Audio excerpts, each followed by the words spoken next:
السلام علیکم۔ آج ہم بات کریں گے آسٹریلیا اور افریقہ کے میچ میں خراب امپائرنگ جس کی وجہ سے آسٹریلیا ورلڈ کپ سے تقریباً باہر ہو چکا ہے۔ اس پر بات کریں گے، باہر ہونے کے چانسز کیوں بنے، یہ بھی آپ سوچ رہے ہوں گے کہ 2 ہی میچ کھیلنے سے آپ بات کر رہے ہیں کہ آسٹریلیا ورلڈ کپ سے باہر ہو رہا ہے، اس پر بھی بات کریں گے۔ اور ساتھ ساتھ امپائر نے جو 2 غلط فیصلے دیے، ایک اسٹونز کے خلاف اور ایک اسٹیفن اسمتھ کے خلاف، جن کی وجہ سے آسٹریلیا کی شکست بنی، اور اسی پر بات کریں گے۔ سب سے پہلے امپائر کے فیصلوں کی طرف جاتے ہیں تو امپائر نے جو فیصلہ دیا تھا اسٹیفن اسمتھ کے خلاف، جنہیں LBW کی اپیل جس کے خلاف کی گئی، اور آن فیلڈ امپائر نے ناٹ آؤٹ قرار دیا تھا، لیکن ساؤتھ افریقہ کی جانب سے ریویو لیا گیا، اور ریویو میں جب نیگیٹو سے دکھائی دیا تو وہ واضح طور پر گیند لیگ اسٹمپ سے باہر جاتی ہوئی دکھائی دے رہی تھی۔ اگر کلک بھی کرتی لیگ اسٹمپ کو تو پھر وہ اسٹیفن اسمتھ ناٹ آؤٹ ہوتے، کیونکہ امپائر کال ہو جاتی، لیکن گیند اس کے بالکل برعکس کی اور جا کر اسٹمپ میں لگ گئی، اور اس پر جو آن فیلڈ امپائر تھے وہ بھی حیران تھے، اور تمام آسٹریلین کھلاڑی حیران تھے، جبکہ کراؤڈ جو بیٹھا ہوا تھا وہ بھی حیران تھا کہ یہ گیند کس طرح وکٹوں میں چلے گی۔ اور دوسرا جو فیصلہ مارکن اسٹونز کا تھا، وہ بھی ایک کنٹروورسی فیصلہ تھا، کیونکہ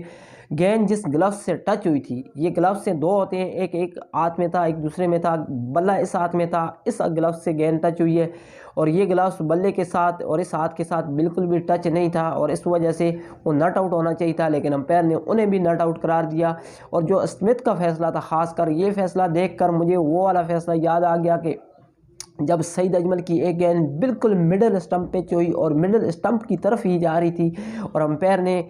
انہیں ناٹ آؤٹ کیا، اور جب سچن ٹنڈولکر نے ریویو لیا تو تھرڈ امپائر نے جو ریپلے دکھایا تو وہ گیند لیگ اسٹمپ سے کافی دور دکھائی دے رہی تھی، اور وہ فیصلہ بعد میں امپائر نے آ کے وضاحت بھی کی تھی کہ یہ ٹیکنالوجی کی غلطی کی وجہ سے جو ہے گیند باہر دکھائی گئی، ورنہ وہ گیند بالکل مڈل اسٹمپ میں ٹکرا رہی تھی، اور اس کی وجہ سے سچن ٹنڈولکر ناٹ آؤٹ ہوئے تھے، اور اس میچ میں پاکستان کو شکست ہوئی تھی۔ اور یہ والا فیصلہ بھی آپ یاد رکھیں کہ ایک دن آئے گا اور امپائر کہے گا کہ ٹیکنالوجی کی خرابی کی وجہ سے، ٹیکنیکل ایشو کی وجہ سے یہ والا گیند ادھر دکھایا، ورنہ گیند تو بالکل اسٹمپ سے مس کر رہا تھا۔ دوسرا اسٹونز کا فیصلہ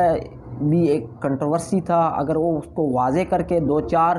ریپلے میں زوم کر کے دیکھا جاتا تو وہ گیند جو جس گلوز سے ٹکرائی تھی وہ گلوز بیٹ کے ساتھ اور دوسرے گلوز کے ساتھ بالکل ٹچ نہیں تھا۔ رول یہ کہتا ہے کہ اگر جس گلوز سے یا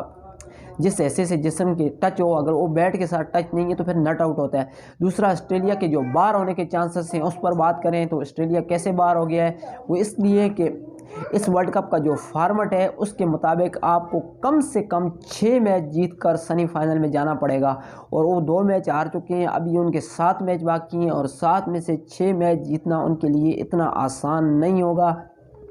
اگر وہ 7 میں سے 5 میچ جیتے ہیں تو پھر وہ نمبر 4 پر آ سکتے ہیں، لیکن وہ اگر مگر والی صورتحال ہوگی کہ وہ اس کو ہرا دے، وہ اس کو ہرا دے، وہ اس کو ہرا دے، کیونکہ آنے والے میچ آپ کے ہاتھ میں نہیں ہوتے، اس میں بارش ہو سکتی ہے، وہ میچ ٹائی ہو سکتے ہیں، اس میچ میں دیگر مسائل ہو سکتے ہیں، تو اس لیے آسٹریلیا کے لیے بہت زیادہ مشکلات کھڑی ہوگی ہے۔ نہ صرف آسٹریلیا کے لیے، باقی دیگر جو ٹیمیں ہیں جو ابتدائی 2 میچ ہار چکی ہیں، وہ آگے ورلڈ کپ میں جانا ان کے لیے بہت زیادہ مشکل ہو جائے گا، کیونکہ ابتدائی 2 میچ ہارنے کے بعد آپ کے لیے بہت کم چانسز ہیں،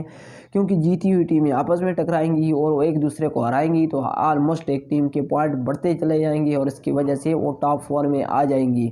تو اگر ویڈیو اچھی لگی ہو تو لائک کر دیں، شیئر کر دیں، ملتے ہیں ایک نئی ویڈیو میں۔ اللہ حافظ۔